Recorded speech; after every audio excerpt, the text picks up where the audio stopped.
Okay, so welcome to the deep dive, everyone.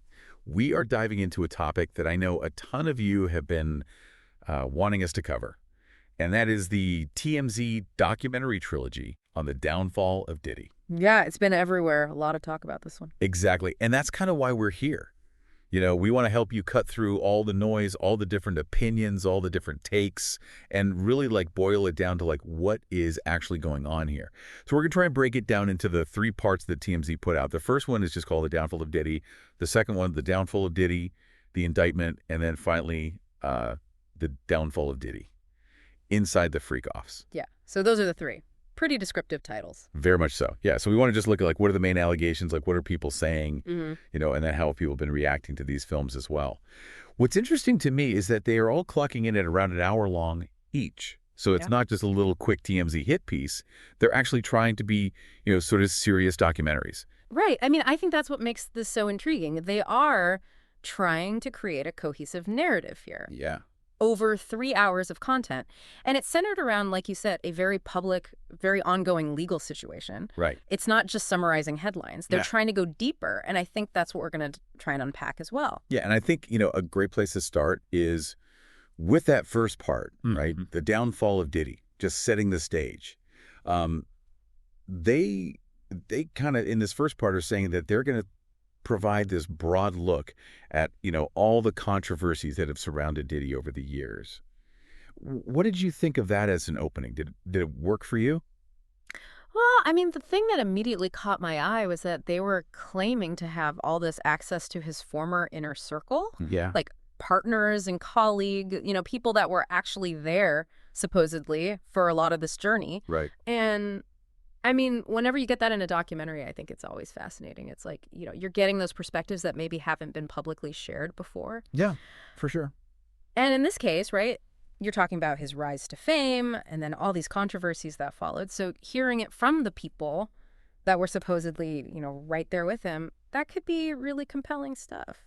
Yeah. And he's obviously, a huge name in the music industry and has been for decades. And it sounds like the film really tries to connect, his success, the success story with, all the things that have, happened later in his career, all the legal challenges, the accusations. It's like they're trying to draw a very direct line. Yeah, it's all about context, right? Trying to paint that full picture. Yeah. And I think that's crucial for this kind of documentary because you have to understand, the whole story, his career, his personal life to really grasp why these legal troubles are so significant. Right. And then it all leads up to that second part, the downfall of Diddy, the indictment. So, obviously the focus shifts right to the federal indictment. Yeah. And they do spend a good amount of time in this one, actually going into the details of it. It's about an hour and 1 minute long. Yeah. Which for, a TMZ production is actually a lot of time. But, I think a lot of people hear the term federal indictment and they maybe don't really know what that means. What is that actually saying about, Diddy's legal situation? Yeah. So a federal indictment is basically, it's like a formal accusation. Okay. That's brought by a grand jury. Okay. And basically they're saying there's enough evidence to believe that he committed these crimes. That's what they're alleging. Got it. It's not a conviction. Right. That's really important. But it's a huge step in the legal process. Oh, yeah. And it basically lays out, all the things that the government's going to try to prove in court. So this is like the, opening salvo. Yeah, exactly. It's like, okay, here are the things that we're saying you did. Right. This is what we're coming at you with. And I think what's interesting is that they don't just show legal documents, Yeah. They bring in legal experts. They bring in journalists. Right. And they're trying to help the audience actually understand the implications of all this stuff. Yeah. What does this mean for him? What kind of evidence might we see? All that stuff. And also the fact that they say that they have people who are directly involved in the case. So then that's another interesting wrinkle there that, maybe we're going to hear from people who have a direct connection to the, legal proceedings. Yeah, absolutely. And those firsthand accounts can be really powerful. Yeah. But you also have to remember that those people might have their own biases. Oh, for sure. So we have to take that into account. Right. But it does add another layer of complexity to the story. And then things take kind of a wild turn in the third part, Inside the FREAKOFFS. Yeah, that title definitely grabs your attention. Yeah, a little bit, So it sounds like this one is really focused on these parties that he allegedly threw called FREAKOFFS. Now, have you heard much about these before? I mean, I've heard the term thrown around, but honestly, the details have been pretty scarce. Yeah, and that seems to be what this documentary is trying to get into, like what actually went on at these things. Yeah, it seems like they're going for like firsthand accounts from people who claim to have been there, Yeah. former associates, that kind of thing. And they're saying they have legal analysts in this one too. So it sounds like they're trying to connect these parties to, the bigger picture, the legal stuff we were talking about earlier. Yeah, I mean, they're probably looking at like, do these parties constitute illegal activity? Right. Or do they, show a pattern of behavior that's relevant to the other allegations? Right. It's like trying to fit this piece into the puzzle of the, supposed downfall. Exactly. And I think that's going to be the most controversial part of the whole series. For sure. So, we've kind of laid out what each part is about, but it's also important to look at, how have people been reacting to this? Because we know there have been some pretty strong opinions out there. What have you noticed so far? Oh, yeah.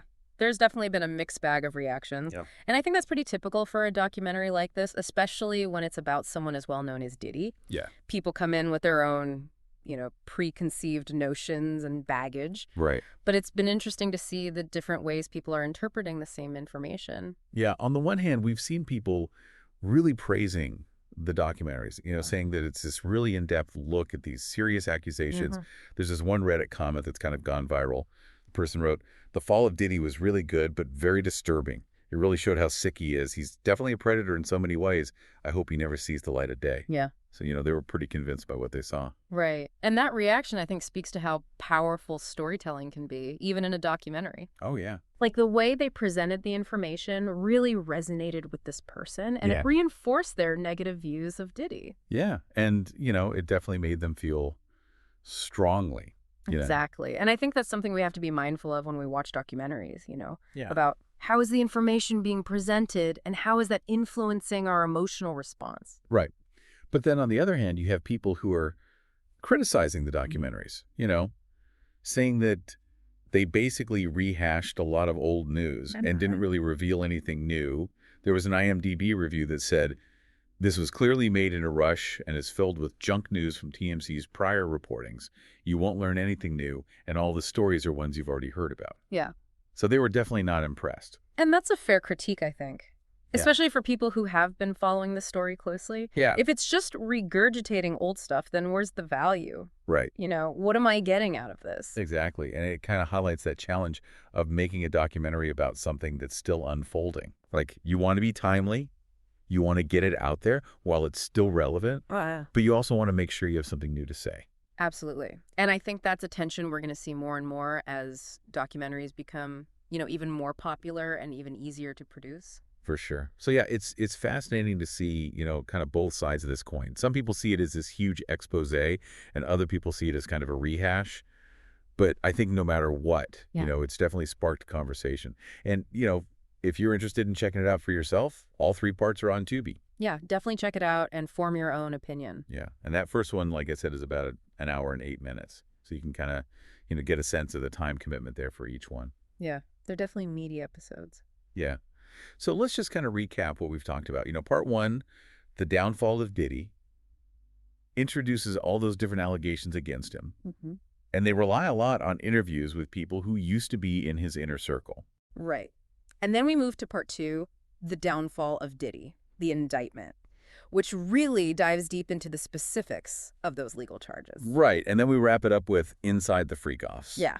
That one gets into the nitty-gritty of those alleged parties. Yeah, and they're trying to link those parties to the broader accusations against him. Right. And we talked about how the public reaction has been all over the place. Some people think it's really revealing, while others think it's just a rehash of old news. Yeah, exactly. So as you think about all this, I think there's a bigger question here. How do these kinds of documentaries, especially the ones that are produced so quickly, how do they affect how we understand these really complex legal situations? Right. Especially when they involve high-profile people like Diddy. I mean, are they shaping public opinion more than they're actually providing new information? That's a great question. And I think it's one we need to be asking more and more as this type of content becomes so prevalent.